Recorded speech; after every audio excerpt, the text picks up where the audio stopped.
할렐루야. 예수님의 비유 이제 두 번째 비유로 우리가 들어갑니다. 저번 주의 비유를 조금 한 번 더 기억에 더듬어 보시면, 저번 주에는 우리가 먼저 비유를 들어가기 전에 비유와 풍유에 대해서 파라볼레와 알레고리의 차이점을 잠시 살펴보았습니다. 비유라고 하는 것은 예수님께서 어떤 문화적 상황이나 여러 실생활의 이야기들을 예로 들어서 한 가지 또는 몇 가지 정도의 예수님이 어떤 교훈을 주기 위해서 실생활을 예로 듣는 것이었습니다. 그러나 풍유, 알레고리라고 하는 것은 그런 성경의 맥과는 상관없이 주관적으로 뭔가 메시지를 전하기 위해서 각 부분마다 의미를 부여하여 거기서 교훈을 찾아내는 것이었습니다. 그래서 신학을 전공하신 목사님들이 가끔 영해라는 차원으로 해서 성경의 맥과는 상관없이 자기가 어떤 교훈을, 성경적인 기독교적인 교훈을 주기 위해서 이렇게 우화적으로 설명하는 것들이 영해입니다. 그런 것들이, 영해는 기독교 진리 안에서는 큰 문제가 되지 않지만 혹여나 위험성이 있습니다. 기독교의 진리와 상관없이 전혀 다른 메시지를 전하게 될 수 있는 위험성이 있어서 좀 조심해야 되는 것이라고 말씀을 드렸습니다. 그러면서 이 풍요의 위험성이 도가 지나쳐서 이단으로 빠진 대표적인 케이스가 바로 통일교 또는 JMS, 신천지 이런 류들. 그래서 자기들만이 천국의 비밀을 아는 권세를 하나님이 주셨다라고 헛된 소리를 하는 무리들이 바로 이 풍요를 가지고 성경 전체를 막 해석하려고 덤벼드는 그런 무리들의 소행이었습니다. 그래서 예수님의 비유는요, 잘 보셔야 됩니다. 그리고 비유를 해석할 수 있는 권한은 예수님밖에 없다라는 거 우리가 명심하셔야 됩니다. 그래서 예수님의 비유의 의도를 목회자들은 예수님의 의도답게 성경에 비춰진 그 그림 안에서 풀어가야 돼요. 막 가지를 뻗지 말고. 자, 그래서 저번 주에 봤던 씨 뿌리는 자의 비유의 주된 요점은 뭐였냐면 옥토밭이 되기를 힘써라, 그것이 아니었습니다. 그렇죠? 옥토밭, 그리고 길가, 돌자, 그리고 가시나무가 있지만 유대인의 그 농사 풍습에 따라서 그냥 그 굳은 땅에 막 뿌려 놓는 거예요. 그 다음에 밭을 갈아엎습니다. 그러면 길가를 갈아엎겠습니까? 돌짝을 갈아엎겠습니까? 가시덤불을 갈아엎겠습니까? 농부가 여기를 뒤집어 엎어야, 여기를 갈아엎어야 이 씨가 잘 자라겠구나 하는 옥토에 해당하는 부분은 뭐예요? 갈아엎는 거예요. 그러니까 돌짝밭도 이렇게 던져버리고 갈아엎으면 거기서도 자라지요. 그러나 지금 이 비유의 초점은 옥토에 해당하는 부분만 갈아엎는다 이거예요. 그래서 결국은 뭐예요? 열매 맺는 밭과 열매 맺지 못하는 밭의 크게 두 가지의 비유인 겁니다. 열매 맺는 밭은 결국 누구예요? 하나님이 영생을 주시기로 작정된 자, 그 사람이 옥토밭인 거예요. 여러분들이 옥토밭이 되려고 애쓰는 것이 아니라 이미 하나님의 옥토밭으로 선택해 주시고 우리의 삶을 자꾸 개간하신단 말이에요. 열매가 맺히도록. 그런 자로서, 옥토밭으로서 삶을 잘 살아나가야 되는 거예요. 소금이 되어야 하는 것이 아니라 소금으로서 제 맛을 내어야 하고, 빛이 되어야 하는 것이 아니라 빛으로 제 위치에 있어야 되는 것과 동일한 겁니다. 우리는 모두 옥토밭이, 그래서 감사해야 되는 거예요. 돌짝밭으로 내버려 두지 않고 길가밭으로 내버려 두지 않고 우리를 옥토밭이 되게 해서 우리 안에 천국의 말씀을 심어주시고, 그래서 하나님이 자라나게 해주셨으니, 열매 맺게 해주셨으니 얼마나 감사합니까? 그래서 하나님의 나라는 세상에 돌짝이 많고 길가가 많고 가시덤불이 많아서 확장되지 않을 것 같지만, 하나님이 옥토밭으로 작정된 자들을 통해서 결국은 30배, 60배, 100배 열매를 맺어 하나님의 나라는 확장되어 갈 수밖에 없는 거예요. 이게 하나님 나라, 천국의 확장성이라는 겁니다. 그 길가밭도 막을 수 없어요. 돌짝밭도 하나님의 나라의 확장을 막을 수 없습니다. 가시덤불도 막을 수 없는 겁니다. 하나님의 나라는 그렇게 확장되어져 갑니다. 이어서 오늘 본문은 이제 가라지의 비유입니다. 자, 이 가라지의 비유와 연결해서 또 무엇도 말씀하셨냐면 겨자씨의 비유와 누룩의 비유도 말씀하셨는데요. 이 세 가지는 함께 묶어서 보는 것이 오히려 더 좋습니다. 그래서 이 겨자씨, 그 다음에 가라지, 겨자씨, 누룩 비유는 큰 덩어리로 말하자면 하나님의 나라를 방해하는 악의 세력들이 있다라고 하는 겁니다. 그럼에도 불구하고 하나님 나라가 확장되어지는 것을 막을 수 있다, 없다? 없다. 그 부분에 대해서 큰 초점이 있는데요. 가라지 비유를 보면 오늘 그 24절 25절 보니까 천국의 좋은 씨를 제밭에 뿌린 사람, 천국은 좋은 씨를 제밭에 뿌린 사람 같으니 사람들이 잘 때에 그 원수가 와서 곡식 가운데 가라지를 덧뿌리고 갔더니 싹이 나고 결실할 때에 가라지도 보이거늘 집 주인의 종들이 와서 말하되 주여 밭에 좋은 씨를 뿌리지 아니하였나이까? 그런데 가라지가 어디서 생겨났나이까? 주인이 이르되 원수가 이렇게 하였구나. 종들이 말하되 그러면 우리가 가서 이것을 뽑기를 원하시나이까? 주인이 이르되 가만두라. 가라지를 뽑다가 곡식까지 뽑을까 염려하노라. 둘 다 추수 때까지 함께 자라게 두라. 추수 때에 내가 추수꾼들에게 말하기를 가라지는 먼저 거두어 불사르게 단으로 묶고 곡식은 모아 내 곡간에 넣으라 하시니라. 이것이 오늘 예수님의 가라지 비유의 내용인데, 이 가라지 비유에도 뭐가 나오냐면 씨 뿌리는 자가 나옵니다. 밭도 나옵니다. 그리고 씨도 나옵니다. 그러다 보니까 씨 뿌리는 자, 앞에서 본 씨 뿌리는 자의 비유와 똑같은 비유가 아닌가 이렇게 생각할 수 있지만, 천국이라는 것을 말씀하시는다는, 비유하신다는 초점에 의해서는 같지만 이것은 전혀 다른 비유입니다. 똑같이 생각하시면 안 됩니다. 왜냐하면 보세요. 씨 뿌리는 자의 비유에서 씨 뿌리는 자는 예수님입니다. 우리가 보았죠? 그리고 씨 뿌리는 자의 비유에서 씨는 천국 말씀이에요. 그리고 밭은 사람입니다. 그렇죠? 밭은 길가는 밭이 아니에요. 돌짝도 밭이 아닙니다. 가시덤불도 밭이 아닙니다. 여기서 밭은 옥토밭, 하나님이 영생을 주시려 작정된 자들을 말하는 거예요. 그렇죠? 그런데 오늘 가라지 비유에서 씨는 누구예요? 예수님 맞습니다. 그러나 씨 뿌리는 자는 예수님이지만 씨는 좋은 씨인데, 이 좋은 씨는 뭐예요? 천국의 아들들이에요. 하나님의 말씀이 아니라 씨 뿌리는 자에서 씨는 천국 말씀이지만, 오늘 가라지 비유에서 씨는 좋은 씨로서 천국의 아들들, 우리들, 영생을 주기로 작정된 우리들을 말하는 겁니다. 그리고 밭은 뭐예요? 세상이에요. 여기서는 옥토밭을 말하는 것이 아니에요. 밭을 전체 세상이라고 예수님이 이미 뒤에서 해석을 해 주셨어요. 37절 38절 보실까요? 다 같이 읽습니다. 시작. 대답하여 이르시되 좋은 씨를 뿌리는 이는 인자요 밭은 세상이요 좋은 씨는 천국의 아들들이요 가라지는 악한 자의 아들들이요. 정확하게 예수님이 말씀을 해 주셨단 말이에요. 그렇기 때문에 이런 구분을 가지고, 씨 뿌리는 자와의 구분을 가지고 여러분들 오늘 본문을 보실 수 있어야 되는 겁니다. 자, 오늘 본문을 이제 그렇게 들어가는데, 우선 가라지 비유가 갖고 있는 우리의 고정관념을 좀 먼저 보시면 좋을 것 같습니다. 우리는 종종 이 가라지 비유를 통해서 무엇이라고 이 얘기를 많이 접해왔냐면, 교회 안에 가라지와 알곡 신자가 있다 이거예요.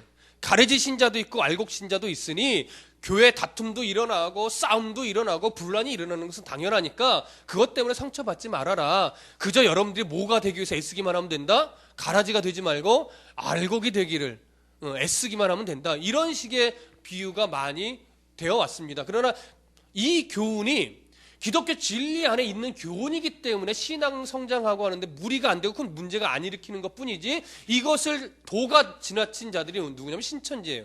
봐라, 교회 안에 뭐가 있어요? 알곡과 가라지가 있으니 세상에서 알곡 찾으려고 힘 빼지 말고 교회로 들어가서 그 알곡을 추수하여 추수꾼인 우리 무리 안으로 데리고 와라 이거예요.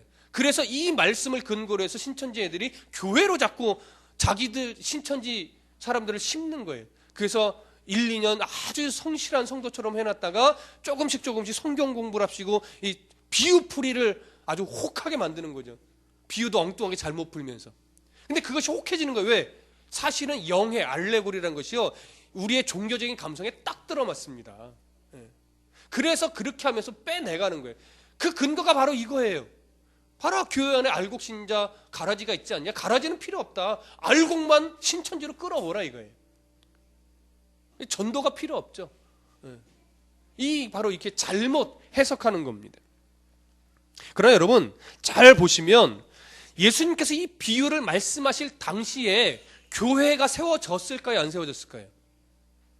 교회가 아직 세워지지 않았어요.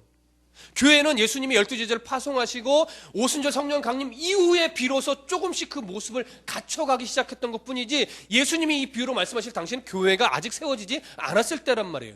근데 무슨 교회 안에 알곡과 가라지 신자가 있어요.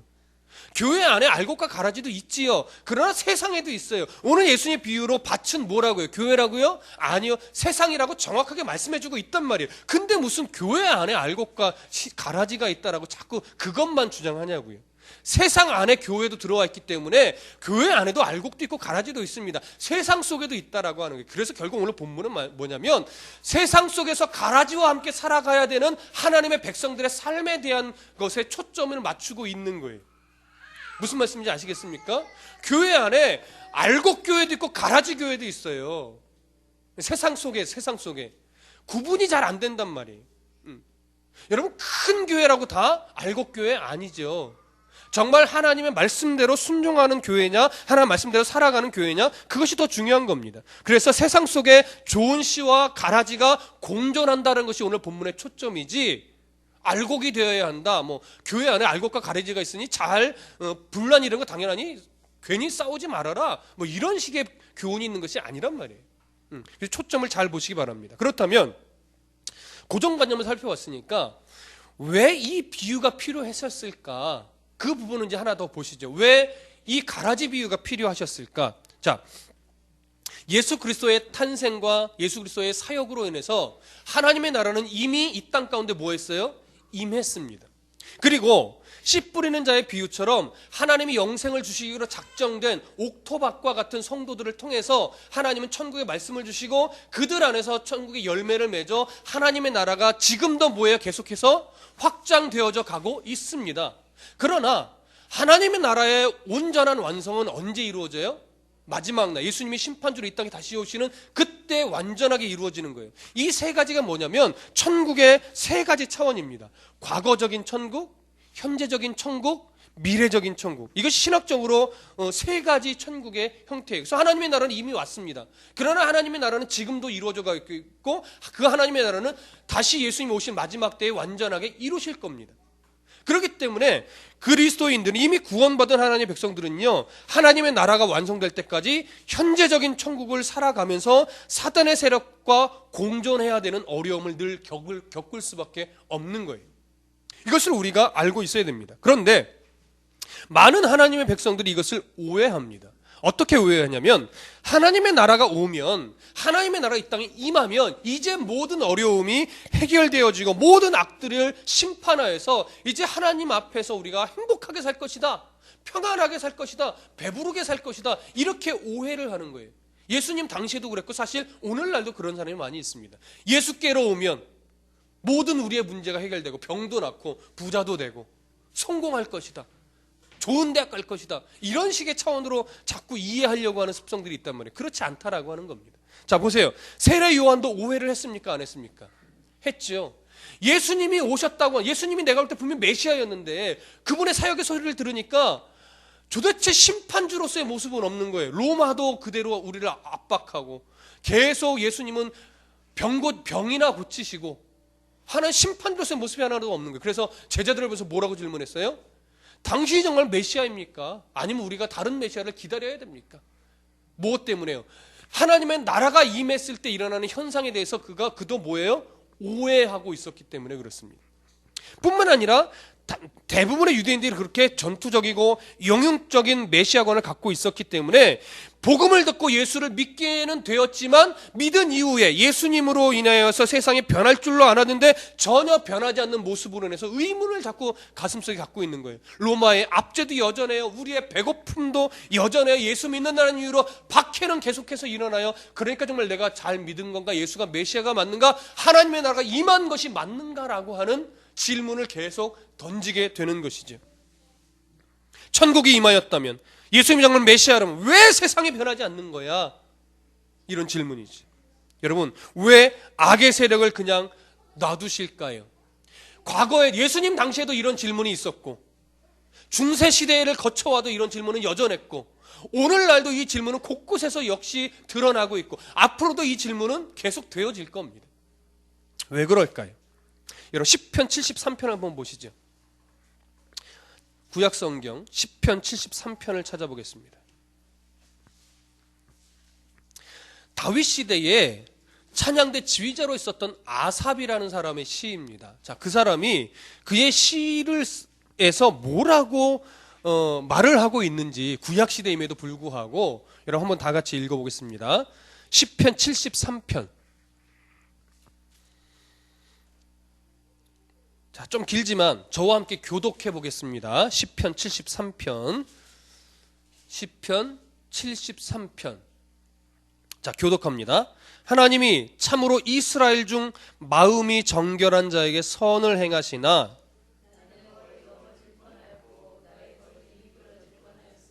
이는 내가 악인의 형통함을 보고 오만한 자를 질투하였음이로다.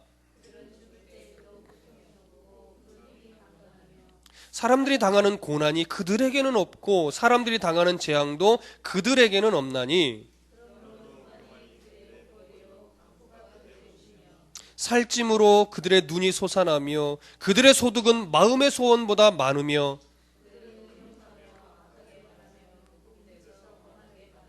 그들의 입은 하늘에 두고 그들의 혀는 땅에 두루 다니도다.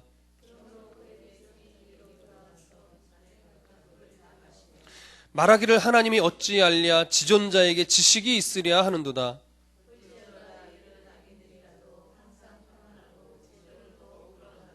내가 내 마음을 깨끗하게 하며 내 손을 씻어 무죄하다 한 것이 실로 헛되도다.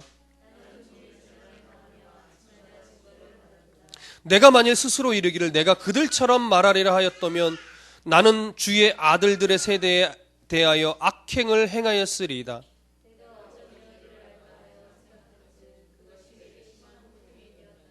자, 17절 함께 읽습니다. 시작.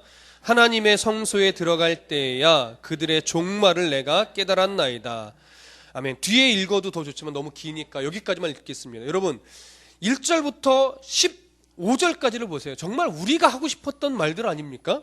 특별히 5절 보세요. 4절. 그들은 죽을 때에도 고통이 없어요. 그들의 힘은 여전히 강건해요.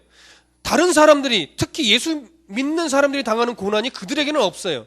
사람들이 당하는 재앙도 그들에게는 없어요. 누가요? 악한 사람들이. 그리고 6절. 그러므로 교만이 그들의 목걸이고 강포가 그들의 옷이에요. 7절 보세요. 살찜으로 그들의 눈이 어떻게 됐어요?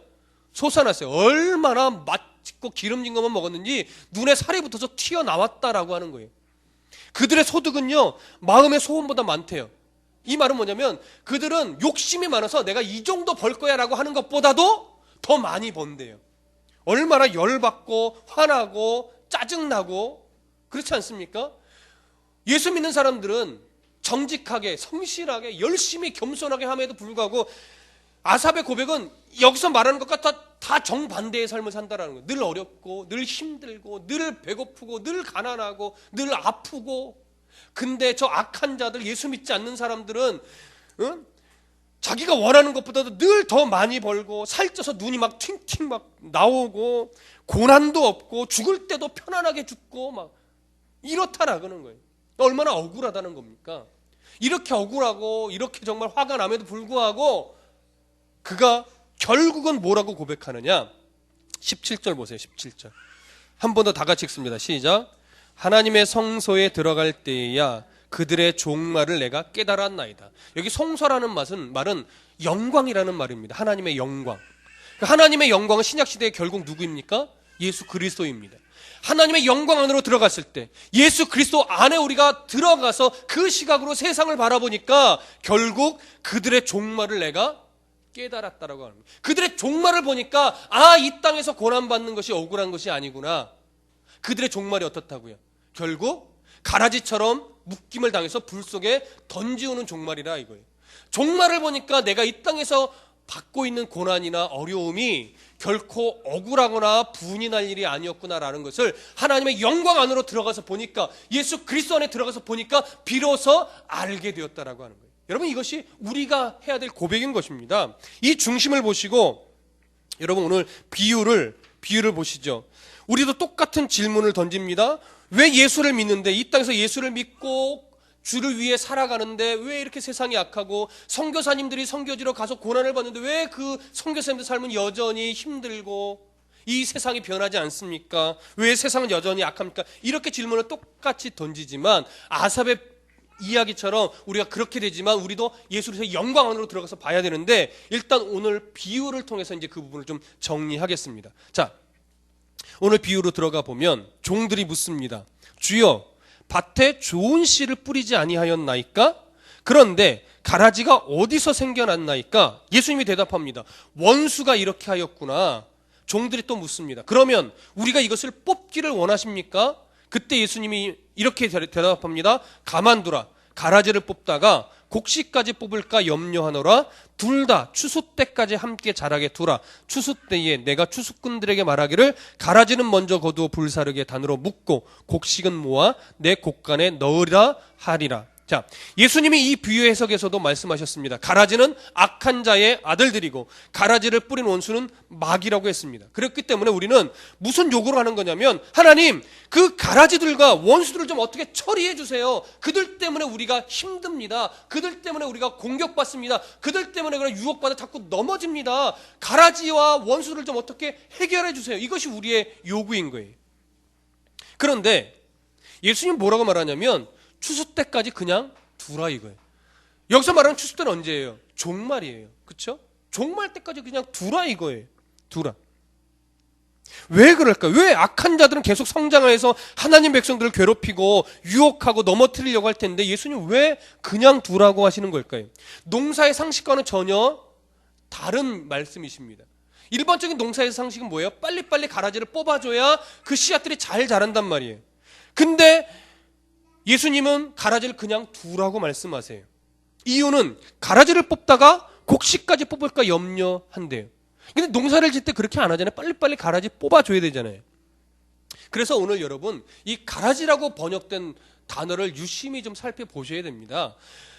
오늘 가라지라고 우리가 번역해 놓은 이 말은요, 헬라어로 보면 지자니아라는 말인데, 이 지자니아라는 이 헬라어를 조금 약하게 번역했습니다. 가라지라는 표현보다는 녹보리라고 번역하는 것이 사실은 더 좋아 보입니다. 왜냐하면 당시 주된 양식은 밀이나 보리예요. 근데 보리밭에 이 녹보리가 같이 있으면요, 자랄 때 전혀 구분이 안 돼요. 구분이 안 돼요. 거의 다 자라서 열매를 맺을 때쯤에 돼서야 이것이 독이 들어있는 독보리구나. 제가 녹보리라고 그랬나요? 독보리예요. 독보리. 독보리구나라고 하는 것을 알게 된다 이거예요. 그래서 그 독보리를 뽑으려고 그 제사에 들어가면 어떻게 돼요? 곡식들이 밟혀서 상처를 입는단 말이에요. 그래서 들어가지 말라라고 비유하신 거예요. 그냥 놔두라고 하시는 거예요. 이해되십니까? 곡식밭에 잘 구분이 되는, 자라날 때부터 이것이 잡초구나라고 구분이 되는 것들이 심겨져 있으면 빨리 뽑아야죠. 근데 오늘 비유는 그런 식의 비유가 아니라 보리와 똑같은 독보리가 같이 심겨졌다 이거예요. 예수님이 심은 것이 아니라 인자, 씨 뿌리는 그 예수님이 뿌린 것이 아니라 악한 자가 와서, 사단이 와서 뿌리고 갔다 이거예요. 그래서 자랄 때 보니까 구분이 안 되는 거예요. 독보리인지 그냥 우리가 주식으로 먹는 보리인지 구분이 안 되는 거예요. 자라나서 열매를 맺어 봐야 저것이 독보리였구나, 그때 안다라고 하는 겁니다. 그래서 추수 때까지 어떻게 해요? 그냥 두라는 거예요. 왜 이렇게 그냥 두라고 합니까? 예수님은 우리의 농사꾼과는 전혀 달라서 하나님의 농사법 안에서는 독보리가 아무리 많아도 하나님이 거두시고자 하는 보리는 전혀 지장을 줄 수 없도록 하나님이 섭리하시기 때문에. 그리고 또 하나, 추수 때가 되면 독보리와 그 다음에 알곡이 되는 보리를 잘 구분하여 하나라도 이루어지지 않도록 하나님이 다 구분하실 수 있으시기 때문에. 그래서 그냥 두라고 하시는 겁니다. 그래서 하나님은 이렇게요, 알곡에 관심이 많지 가라지에는 관심이 없는 거예요. 독보리에는 관심이 없는 거예요. 그래서 그 알곡, 보리가 잘 자라서 결국 하나님이 거두실 것이기 때문에 그냥 놔두라고 하시는 겁니다. 이것이 바로 하나님의 마음이에요. 그리고 이 비유 안은 결국 뭐예요? 독보리든 보리든 추수 때가 온다 이거예요. 이 세상 속에 하나님의 백성들과 악한 자의 아들들이 섞여 살겠지만, 그래서 때로는 구분도 안 되겠지만 결국 종말이 옵니다. 그들은 종말이 없을 것처럼 살고 종말이 없을 것처럼 새 사람들을 유혹하고 넘어뜨리고 그렇게 자기 속에는 옳은 대로 살겠지만 결국은 뭐가 온다? 종말이 온다 이거예요. 그래서 그들은, 그 가라지와 같은 삶을 살았던 자들은 뭐예요? 결국 잘리워서 그들이 묶여져서 불쏘시개로 쓰여진다라고 하는. 그러나 아무리 어렵게 힘겹게 살았다 할지라도 곡식들은, 보리들은 잘 추수가 되어서 곡간 안에 하나님 나라에 들여 보낸다라고 하는 것이죠. 그래서 예수님의 마태복음 7장에서 이런 말씀하셨어요. 그들은 그들의 열매로 보아 그들을 안다. 열매를 보아야 하는 거예요. 열매를 보아야 하는 거예요. 그래서 여러분, 추수 때까지 우리는 악인의 형통을 부러워하거나 억울해하지 말고 잘 견디어내어야 하는 것입니다. 밭은 세상입니다. 선과 악의 연극이 일어나는 장소예요. 가라지로 인해 알곡들이 결국은 피해를 입을 것 같지만 연단을 받습니다.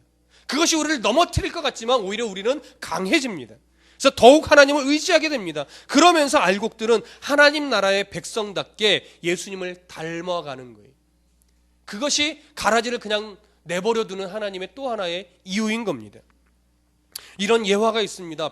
비슷한 예화가 참 많이 들었는데 보통 이제 영국 사람들이 청어를 좋아한다고 해요. 저는 잘 모르지만. 그래서 북해에서 잡은 청어를 런던까지 싣고 올 때 그냥 청어들만 싣고 오면 다 죽는데요. 그래서 그의 천적인 숭어나 어떤 바다메기를 한두 마리씩 넣으면 살기 위해서 몸부림치다가 싱싱한 상태로 어떻게 돼요? 런던까지 온다고 합니다. 그래서 그 청어들을 그냥 데려오지 않고 천적들을 꼭 넣는다고 하죠. 우리나라도 그런 일들이 좀 많이 있다라고 해요. 이런 것처럼 그리스도인은 언제까지 견디어야 되냐면 목적지까지 올 때까지. 그 목적지가 어디예요? 추수 때까지. 하나님이 이 땅에 심판주로 오실 그때까지 견디어내야 되는 거예요. 10년 정도 견디면 되는 게 아니에요. 끝까지 견뎌내야 됩니다. 악은 결국 승리하지 못합니다. 영원히 우리 곁에 존재하지도 못합니다. 하나님의 나라가, 하나님의 심판 때가 결국 꼭 오기 때문에 그렇습니다. 하나님의 나라는 이렇게 많은 사람들의 기대와는 전혀 다른 모습으로 왔습니다. 세상의 힘과 풍요를 가지고 임하지 않았습니다. 오히려 예수님은 대속제물로서 힘 없이 붙잡혀서 십자가에서 죽으셨습니다. 그러나 그의 죽으심과 부활을 믿는 자들에게는 마지막 때 영원한 하나님의 나라에서 풍요롭게 살게 될 것입니다. 하나님의 나라는 세상 속에서 이렇게 가라지와 함께 살아가지만 결국 풍성하게 성장하고 말 것입니다. 겨자씨의 비유는 이처럼 세상 속에서 알곡과 가라지가 함께 섞여 살겠지만 하나님의 나라가 이렇게 풍성히 성장할 것이다라고는 외적 성장에 대한 비유가 바로 이 겨자씨의 비유입니다. 그리고 누룩의 비유는 하나님의 나라가 그럼에도 불구하고 그 안에서 섞여 살지만 풍성하게 성장할 것이다라고는 내적인 비유입니다. 그래서 가라지의 이 겨자씨의 비유에 보면 겨자씨는 모든 씨보다 가장 작다고 해요. 그냥 하나의 상징일 뿐입니다. 실질적으로 많은 사람들이 말해 겨자씨보다 더 작은 씨도 있다라고 얘기해요. 근데 과학적으로 더 작냐 안 작냐의 문제가 아니라 예수님이 정말 작은 씨앗이라고 하는 비유입니다. 네, 작은 씨가 갖고 있는 또 하나의 내용은 뭐냐면요, 참 볼품없어 보이는 씨라고 하는 거예요.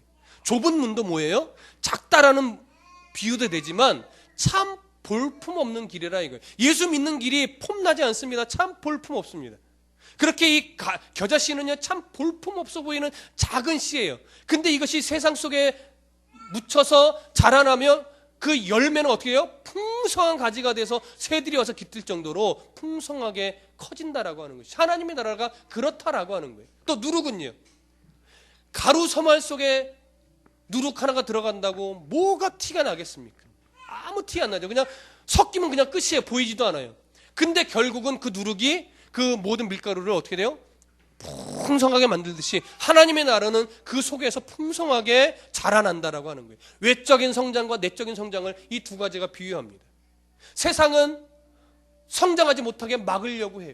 세상은 자꾸 하나님의 나라를 넘어뜨리려고 해요. 세상은 안 된대요. 안 자란대요. 교회는 거짓이래요. 하나님의 나라가 어디 있냐? 어디 있니?